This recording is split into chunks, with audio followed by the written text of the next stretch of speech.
President Rouhani, in a flurry of recent comments, has created a strong impression that Iran is ready for serious diplomacy. In the latest sign, the newly elected leader is open to improving relations with the West. Mr. Rouhani told NBC News his country will never develop nuclear weapons. He also said he has the clout to make a deal with the West on the disputed nuclear program. Mr. Rouhani says he wants to move quickly. Regarding Iran's nuclear issue, we want the swiftest resolution of this issue in the framework of international standards. The Iranian leader's remarks came days before his first appearance as president on the world stage at the UN. Iranian expert Patrick Clausen. He's charging ahead with this charm offensive, and he will probably be very effective at it because he knows how to reach Western audiences. In recent weeks, Iran has sent greetings for the Jewish New Year, Rosh Hashanah, via Twitter.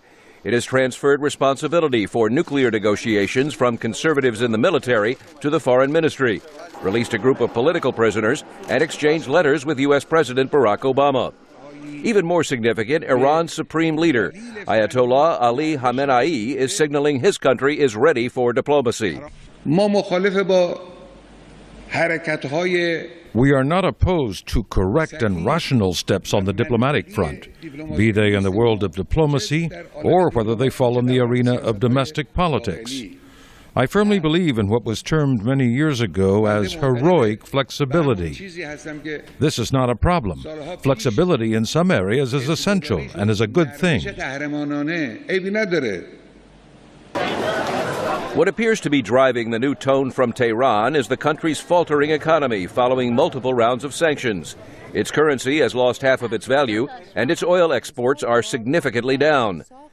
But its nuclear program continues to enrich uranium. Iran says its plants are for peaceful purposes. The West and Israel believe they are a cover for developing weapons. White House officials say there are currently no meetings scheduled between President Obama and his Iranian counterpart. But Press Secretary Jay Carney says Mr. Obama is open to negotiations. He would, as president, be willing to have bilateral negotiations with the Iranians, provided that the Iranians were serious about addressing the international community's insistence that they give up their nuclear weapons programs. Even if Iran comes back to the bargaining table, analysts say negotiations with the West will be hard. Again, Patrick Clausen. And the question is, can we do a deal which preserves what Iran sees as the important parts of its program, but at the same time keeps Iran far from having a capability to quickly develop nuclear weapons? In addition to his speech at the UN, President Rouhani plans several public appearances and television interviews during his stay in the United States. Meredith Buell, VOA News, Washington. رئیس جمهور با بیان اینکه ما همواره ملت سوریه را دوست و برادر خود